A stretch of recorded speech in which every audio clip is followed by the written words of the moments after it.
All right.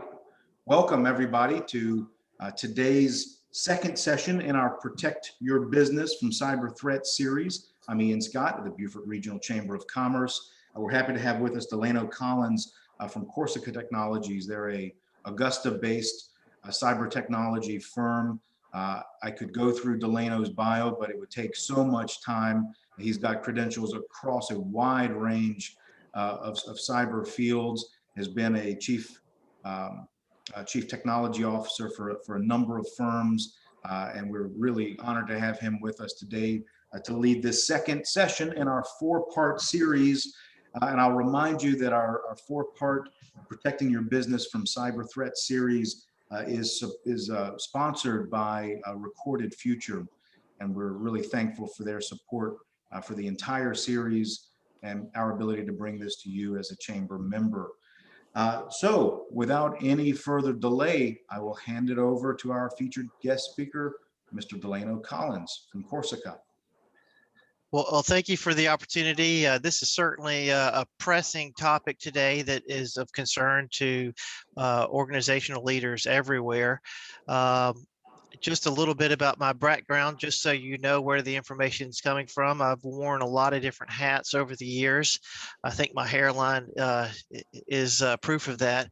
But I do pride myself on being an active engineer, and I like certifications. Our team is actively pursuing certifications, and I like to lead by example. So hopefully I'm able to establish some credibility with what we're about to talk about.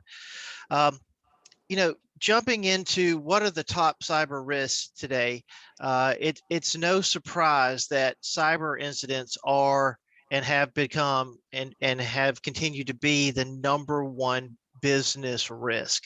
And why is that? It's really because they're so lucrative. It's so easy to take advantage of companies who don't have the proper protections. And if you the last 3 weeks, I've been involved in several different incident response for companies around the United States. In fact, the 3 of them have totaled roughly $1.5 million in ransomware from ransomware events. And so, it's always difficult being brought into these types of things and having to explain how this happened and broker the purchase of Bitcoin. In fact, in the last incident, the company paid the ransom and then did not get the decryption key, and then had to pay a lot more money once the attackers realized that the company could afford to pay more.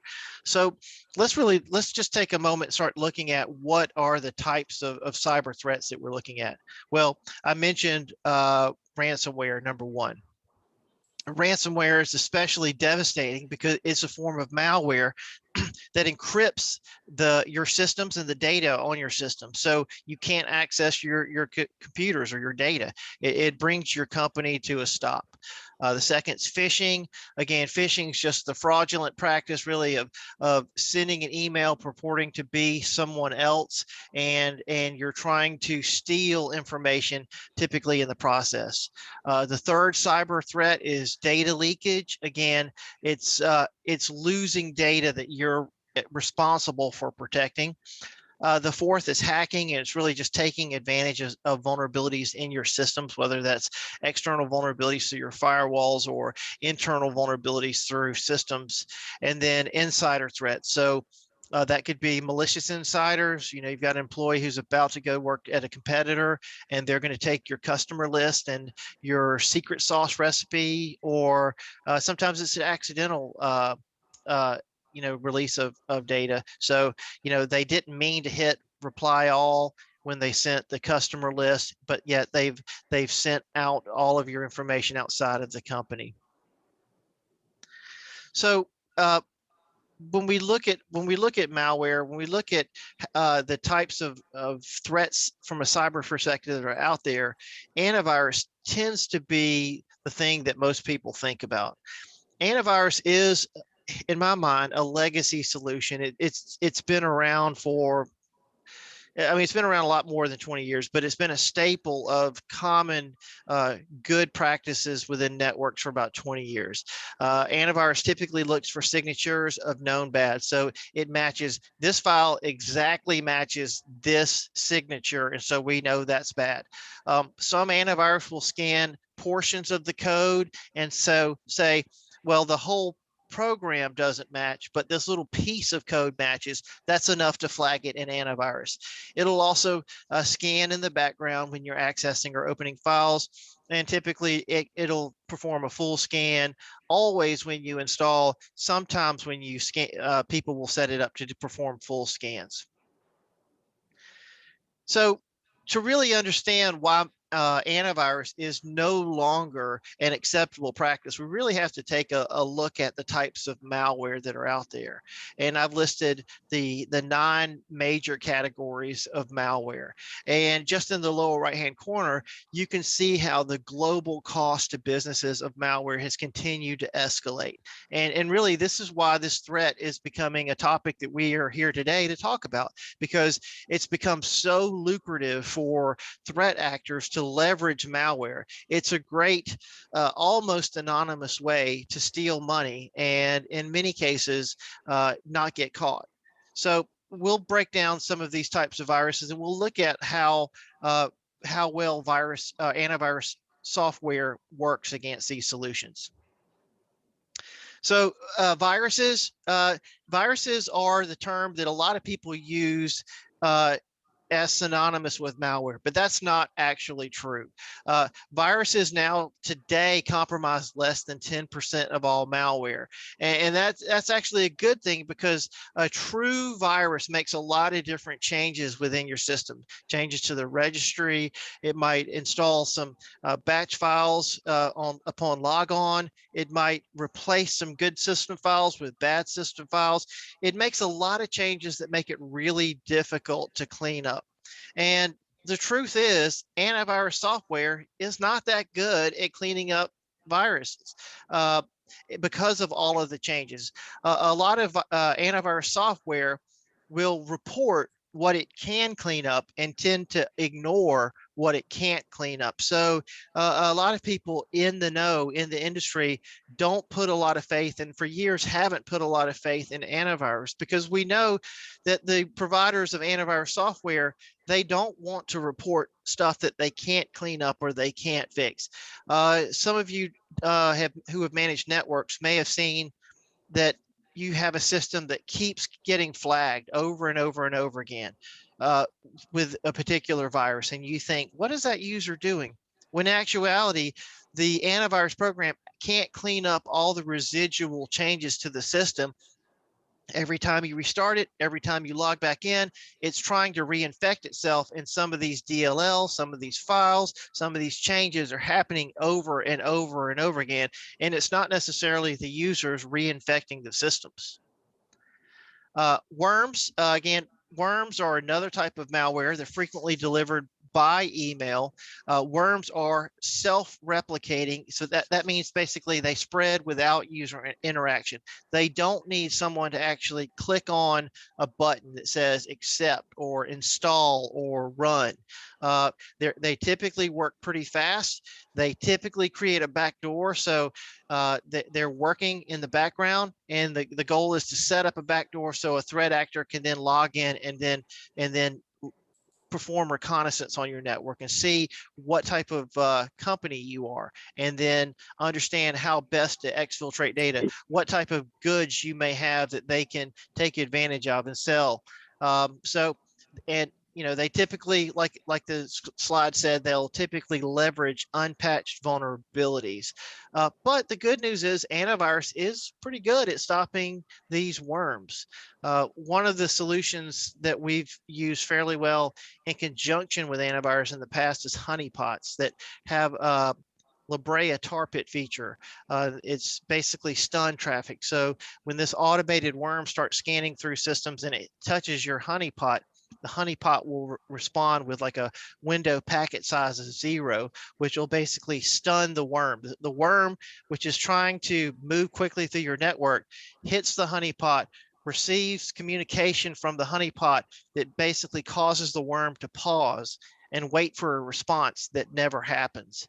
Um, so let's look at a third type of malware, Trojans. Trojans do require the user to interact with it so that it can execute. Again, it's not uncommon for these to be delivered by email or through infected websites. And the Trojans now are evolving far too quickly for antivirus signatures to keep up. So we don't consider antivirus to be effective at stopping Trojans. Hybrid. So this is what most of the malware is today. And by hybrids, we mean that the malware is taking characteristics of Trojans, of viruses, of worms, and it's using those in combinations to be more effective, to move through your network more quickly, and to bypass many of the traditional forms of protections that you may have. And this hybrid hybrid malware is specifically designed with the knowledge of how antivirus works, how traditional firewalls work.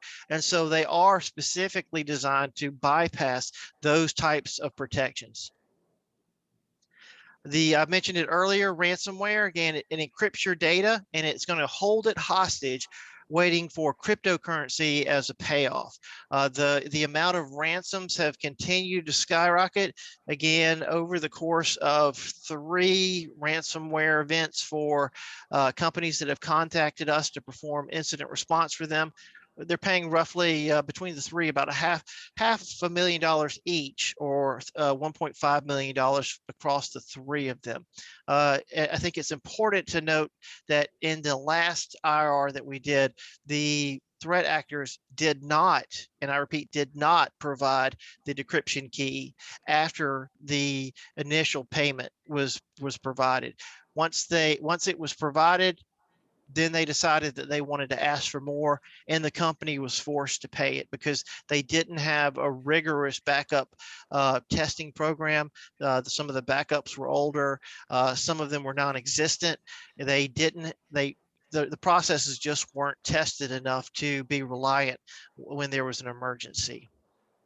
I think it's also important to note that a lot of the ransomware will look for your network-based backup. So if you're using like some type of network attack storage, a QNAP or something like that, a lot of ransomware is going to scan for that, look for it, and then encrypt or delete your backup. So it's important to note, if you're using Shadow Protect or some other type of solution and backing up to network attack storage, you're not protected from ransomware just because you have backups, because those backups will also be a target during this type of execution of ransomware.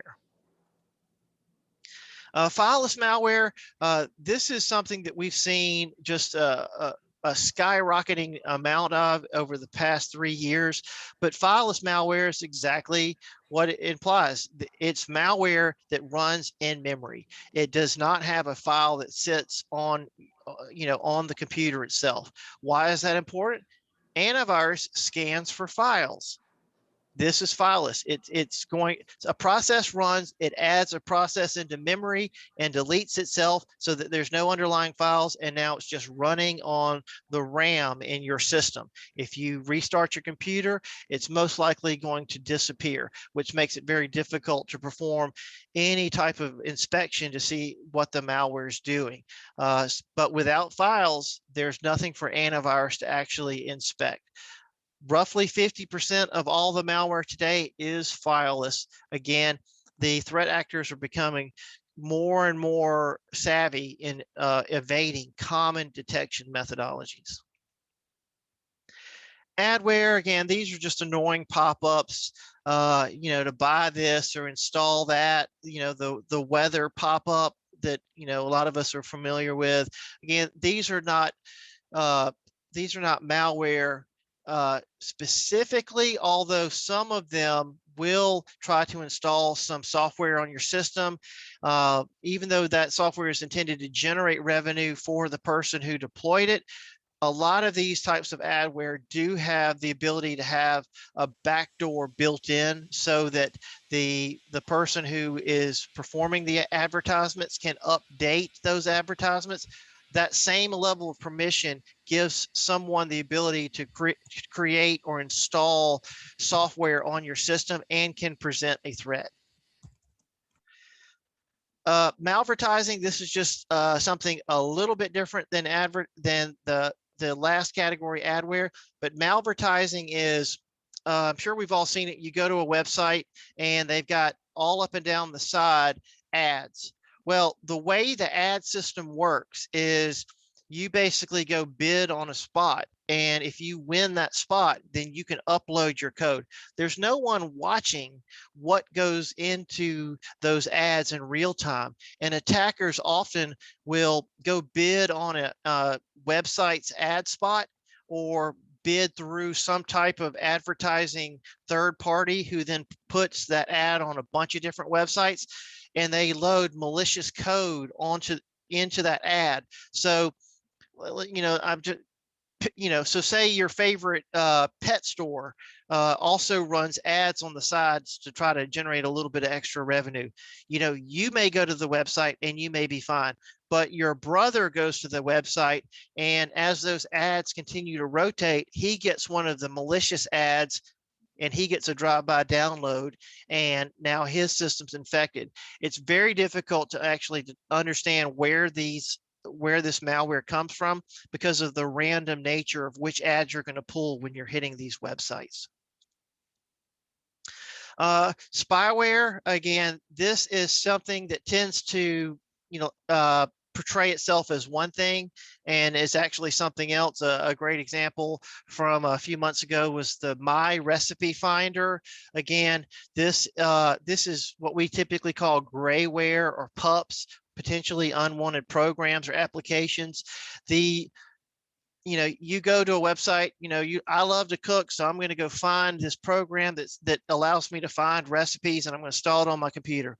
Except the real intent of this program is not to help you find recipes. The real intent is to serve as a shell so that someone can then take over your computer, execute code on your computer. So these types of grayware, potentially unwanted programs, are things that we like to look for among our clients and let them know, get this stuff off your system. It presents a vulnerability. It may present a backdoor. It may present an opportunity for someone to inject applications or screen sharing, key logging, remote access tools onto those corporate systems that we simply don't want. So, when it comes to, I'm thinking of the top 20 CIS controls. Number one, hardware inventory. Number two, software inventory. Why? Because all of the software on your systems presents an attackable surface, and some of the software presents a threat, such as spyware. All right, so we talked about a lot of different types of malware. So how do we typically get infected? Number one, it's spam and phishing emails. I'm sure we all see the vast amount of junk email that we get, and we're getting them on our phones, our smartphones. We get them in our inbox all the time. The malicious emails may have a link. They may have an attachment.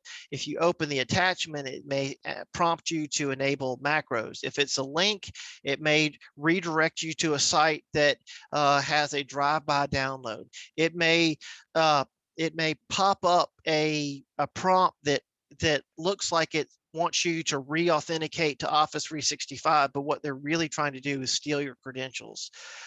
So that presents the number one method for how we're typically getting infected. Number two, infected removable drives. So one of the things that we like to test occasionally is, you go get a 16 gig thumb drive and you drop it in the parking lot. Well, that's a huge amount of storage space, and someone sees that in the parking lot. There's a high likelihood that someone's going to put that in their pocket, bring that in bring that into the network and just check it out. I wonder what was on this file. I wonder if somebody dropped this accidentally. I wonder if this is one of our corporate stuff. I need to check it out and make sure that there's no information on it. Well, you can set files up to auto run. You can set malware up to auto install once it's put into your system. So USBs and the ubiquitous nature of those, how small they are and how numerous they are, that presents another threat for how we get infected. Number three, it's bundled with software. I had a conversation with someone yesterday about Dell and Lenovo. When you go buy your computer at Best Buy, for instance, it comes bundled with what I call bloatware. It's a bunch of junky software that you don't want on your corporate system. Both Lenovo and Dell, I believe 2 years ago, had a problem where that bloatware was packaged with malware that had backdoors and allowed people access into your systems. So if you're going to use a system for a corporate purpose, it needs to be deployed with a clean, hardened configuration. You're going to patch it. You're only going to install the software that you need. You're not going to install anything else but what is needed for the corporate purposes. And then fourth is hacked or compromised websites. Again, we've seen this a lot, but you'll go to a website, your local community bank. They can't afford some of the levels of protection that larger organizations have. Their website has been compromised so that when you visit their website, it's immediately trying to install malware onto your system. And if you don't have layers of protection to protect that endpoint, that workstation, that laptop, it's going to get compromised. So let me just jump into what are the things that we typically recommend as the new secure foundation for protection. Well, number one, I think EDR is the new antivirus. Antivirus to me is a legacy solution. EDR is replacing that. Why? Because not only does EDR do what antivirus does, signature-based detection, it does a whole lot more. Heuristic based. Does it look like something that's known bad? So it's going to inspect the code. Yes, it's not exactly a match, but it's close enough that we're going to flag this file because it could be something bad. Does it behave like something's bad? Yeah, it doesn't match any code that we've ever seen, but it looks like it's starting to encrypt files. That's bad. We need to stop that. So if it's behaving in a bad way, kill it. You get a Microsoft Word document. That Microsoft Word document has macros enabled and it spawns PowerShell. Microsoft Word should not be opening a PowerShell window. It's behaving in a malicious way. EDR, an effective EDR solution is going to stop that process. It's going to flag it. It's going to bring that action, that behavior to someone's attention. Another method is sandbox detection. So it takes a file. It's not exactly sure if that file is good or bad. So it's going to put that file into a sandbox, which is a protected location, and then try to run it and see how does it behave. Now, we've already seen malware that's starting to have the ability to evade sandboxes. So some malware, when you put it in a sandbox and it starts to run, it looks to see, am I actually running in a sandbox? And if it's so, it'll tell itself, don't behave like we should, behave like a normal program. But EDR, a lot of EDR solutions do have that ability to basically detonate potential malware in a sandbox. And then data mining techniques. And I believe I have a slide here. Well, data mining techniques is basically using statistical analysis. This is where artificial intelligence really shines. One particular data mining technique is long tail analysis. So that's just a fancy term for, of all the stuff that happens on your system, what happens the least amount? In a corporate network, you should be running the same types of programs, the same processes on some type of cadence over and over and over again. It might be monthly, it might be quarterly, but we should see it happen with some sense of regularity. If something's happening 0.0001% of the time, we need to look at that because that could be an anomaly. This one particular data mining technique is looking at those super rare events and trying to really hold up a microscope to it and try to understand why did that happen only once in the last 279 days. Let's see. So yeah, this is just a little bit more about signature-based detection, heuristic-based sandbox. Yep, there's my little picture of long tail analysis. But talking a little bit more about EDR, the real important security features of EDR to me are 100% visibility of the data. I don't want the tool to filter out what's going on. For us, having trained and certified security engineers who know what's legitimate, who know what's not, and have all of the data at their fingertips is very powerful and allows us to respond more quickly and more consistently and accurately. So having that visibility.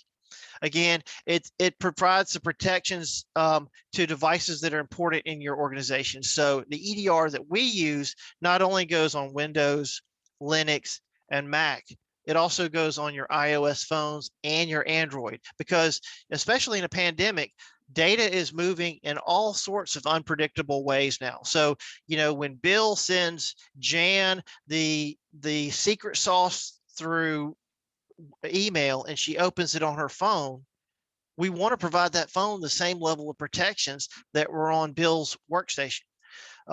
Again, threat intelligence. So antivirus has a feed of signatures, but EDRs typically have a threat intelligence feed. So it's not just, it has signatures, but it's also looking for indicators of compromise. So if this, and this happen, that's a problem. So it has the ability to look for multi-level problems.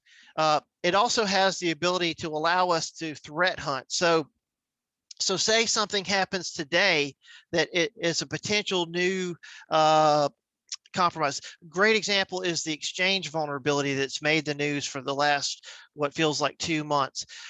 There were so many people taking advantage of these on-premise Exchange vulnerabilities that there's not just one group, there's not just one attack methodology, there's hundreds of groups attacking these vulnerabilities. Once they get in, what they do is all unique to their own organization. So we have to have the ability to threat hunt across all of these Exchange servers and look for signs of persistence, backdoors, applications that may allow someone to remotely connect. We have to look at what type of connections are these Exchange servers making that they were not making before. All of that is built into EDRs that you simply do not have with antivirus. The behavioral protection. So is Word behaving like it should? Is the user accessing data like they should, or like other users, or does this look weird? Did this user upload 37 gigs to to Google Drive last night? That's not usual for our network or our users. That's weird. That's that type of behavioral detection are the things that we have to be looking for. Again, I talked about artificial intelligence really shining. Machine learning is associated with artificial intelligence, but all of these systems, the machine learning, all of the artificial intelligence happens in the cloud. And so it's not using resources from the local system to do all of these complex computations. All of that's happening in the cloud. We're not moving your data to the cloud to look at it. We're taking metadata from what's happening on your system and then allowing the cloud back in to process the metadata to look for systems so that your user experience is not altered in any way. And ultimately, this allows us to respond very quickly because the systems in the cloud are very robust. They have all the resources that they need to respond to these types of events.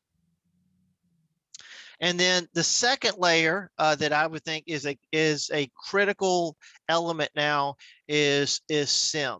And that's really the security, information, and event management. Now, SIM has a bad name because in years past, SIMs would give you all of the logs, and it was a great way to go blind staring at the most boring system logs possible. And it was very difficult to weed out what was going on. I mean, looking at some servers that are producing 4 gigs worth of logs a day, you might have 22 servers. That's a lot of data to go through. Well, artificial intelligence has come a long way. There are a lot of tools. We use a lot of orchestration tools that take the individual alerts and then combine them into a specific event. So we're not working alert by alert by alert or log by log by log. We're working in larger units of incidents, and the artificial intelligence has the ability to correlate these related events, these related logs, and help make this a lot more meaningful for us. But some of the things that you could only catch through a SIM, which are especially important today, are out of country logons. Why is that important? We see so much business account takeover through phishing. You get a phishing email, you get that pop up for Office 365, you add your credentials, it lets you move on to the next phase. You don't even realize that you gave someone else your credentials. Now they log into Microsoft's cloud into your account, and you're logging in, they're logging in. You're only going to see that by ingesting the logs from Office 365. So it's incredibly important to spot the early signs of business account takeover, and SIM is the solution that does that. Brute force attacks, again, sometimes this is the predecessor to having your account taken over, but we want to know as quickly as we can when someone's attacking your network, whether it's the firewall, whether it's a server, whether it's a user's account, and sometimes that happens through brute force attacks. We'll see that in the logs. MAC spoofing is another, it's just a technique where I can set up a system, and I can take a MAC address. I can find out a MAC address by looking what's on the network of a good system, and then I can tell my system to emulate that MAC. So now I have a device that I've installed on the network for malicious purposes, and I knew enough to go grab a good MAC address, which is the machine address from a good system, and put it on my system. A SIM will detect that there's 2 different systems with 2 different IPs using the same MAC address. That type of ability to obfuscate what's going on is really made evident through a SIM. I mentioned a honeypot earlier. Honeypot's going to feed all of its information through syslog into a SIM. A honeypot's not going to be effective unless you have a SIM that works with it. Remote connections. So if you've got systems that are making outbound connections, or you've got people connecting remotely into your network, people who are VPNing in, or remote desktop, which I hope you're not using, or some other solution to log me in or something like that. You want to log all of that traffic so you know who's connecting and when, how long they're staying connected, and as much information about what they did when they were connected as possible. All of that information gets fed into a SIM and helps us understand what happened and who did what. Systems using a lot of different protocols, that might be an indicator that a system's been compromised, and it's scanning through the network and it's trying its best to find vulnerabilities within the network. The SIMs the logs will typically report that there's a lot of different protocols in use by this one system. That's something that we want to take a look at. Authentication failures followed by a successful logon. So if there's a brute force attack and they know your username because it's the same as your email address, and they're trying all these passwords, fail, success. We got to know that, because that means they just got into your account, and we need to stop that. And then just another example is Outlook rule creation. So if someone gets into your account, one of the signs of business email account takeover is they set up Outlook rules so that incoming emails go into the deleted items, and all of your other emails get forwarded out to another account. So you can imagine your account gets taken over, and it starts spamming all the contacts in your contact list. And of course, some of your contacts email you back, and they're like, "Bill, I think your account's compromised." but there's an Outlook rule that's been created that deletes his email as it comes in. So it seems to you like no one's emailing you, but in fact, your account's been compromised and it's being used for nefarious purposes. And these are just a few of a very large number of use cases for how we use SIM. But with Corsica's approach right now, given the attacks that we're seeing, especially those in the last 18 months, we feel that EDR plus SIM is a very, very successful tool combination to protect against the types of attacks that we're seeing. Well, I know that was a highly over-caffeinated, very quick presentation. There's so much to unpack with cybersecurity threats these days. It's happening at an unprecedented rate. I got to feel sorry for some of my team members who, I mean, it feels like we're going from one incident response to another. I certainly hope that doesn't happen to you, but if it does, we're here to help. We'd love to be here to help before you become a victim, but ultimately we want to help make people make informed decisions, and I hope this content was helpful for you today. Delano, thank you so much. For everybody on the call, we obviously went really deep today. The whole purpose of this series, Protecting Your Business from Cybersecurity Threats, is to help make you, the small business owner, a far more informed customer, and aware of the challenges and threats that face your business. So today's session, number 2, built on number 1 last week that Bill Volvano from Recorded Future gave us, that kind of 101, very overview look. So we went a lot deeper today. We have 2 more sessions in this series. Next week, we will cover remote work strategies and collaboration, how you manage that within your organization. And then we'll round out with employee engagement and risk mitigation strategies. All of this to make you a more informed user and consumer and a business owner, able to make good decisions to secure your own data and everything that your business does on the web. With that, we'll end today's recording, but we will take a few questions